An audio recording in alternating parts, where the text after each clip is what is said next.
Pas na. Yung sa gabet. Ay, kinain ng daga. Ngari na kan.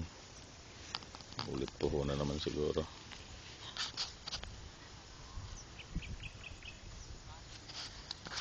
Hindi, mahina talaga. Mahirap talaga. Mahirap naman kasi kung di tayo papalusot. Langanan naman.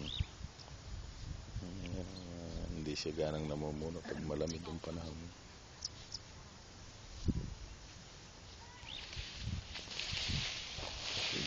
Hindi ka mukha ng pantag-araw. Wala na, late na naman ngayon. Gagay malong naman itong buwan na to. At sabay-sabay. Wala.